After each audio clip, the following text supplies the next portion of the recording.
Suldaan Maxamed Muuse Cuna kamida salaadiinta gobolkani Togdheer ayaa maanta mar uu la hadlay qaar kamida warbaahinta ka hawlgasha magaalada Burco ee xarunta gobolka Togdheer ayaa dhaliilo baan dusha kaga tuuray xukuumadda Soomaaliland oo ku dhaliilay inay cunaqabatayn iyo cagajuglayn ku hayaan guddigii hanti dhawrka qaranka Soomaaliland ay magacaabeen golaha wakiilada Soomaaliland sidoo kale waxa uu suldaanku tilmaamay inaanu marnaba aqbali doonin diiwaangelinta madaniga ee uu yiri lagu khiyaamaynayo shacabweynaha reer Soomaaliland si aanay u qabsoomin doorashadu waqtigii loogu talagalay geesta kalena waxa uu suldaanku ku dheeraaday wasiirka madaxtooyada oo uu carabaabay in madaxweynuhu u magacaabay ra'iisul wasaaraha Soomaaliland isla markaana uu ku xadgudbay shuruucda dalka u yaala waa sidoo hadalka u dhigay suldaanku isagoo arrimahaas iyo arrimo kale badan ka hadlaya waxa uu yiri sida tan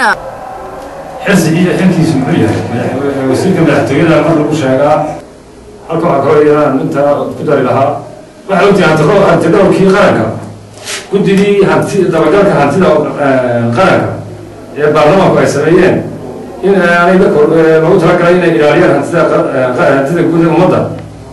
waxa weeyaan inay xilkooda gutaan oo waajibkooda ka soo baxaan waa loo diiday waxa uu diiday xukuumadda Soomaaliya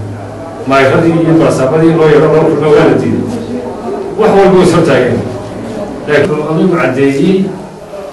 wuxuu yahay ama xilku hayo wasiir xirsi ama ra'iisul wasaaraha waddanka oo aan ku qorayn sharciyada ku qorayn sharciga Soomaaliland kuma qorra ra'iisul wasaare madaxweyne ku-xigeen baa qoran madaxweyne ku-xigeenkii waxay aan ahayn ra'iisul wasaare la yiraahdo madaxweyne Soomaaliya ku dhawaaqay kaga dhawaaqay shirkiyadu kula hadlayay maayirada iyo barsaabada dowladda hoose bixiya aqoonsiga noocaas ah ma garan barta كوزارة الرئاسة بديه وضعها كاركا تتقدر تيسرين بكرة تدورة هوسة تيسرين كاسانا الأرجوة من الرشوة تصواتها أنت قدر يا مدحول السلاي الحكومة تسوي حلوة فريا وورقة نقول له ورقة فريا ورقة ورقة فريا حق الديوان جنت وحوي وسرد تجيو ديوان جنتي عض بحياش الأسبوع قرار يا صدق يا تمام قدر كم ذهبي هدي يسوي بروايو وسيد الدنيا عيوس عطوا وكانوا تنحط عيد ما قادر يسوي عمرك هراء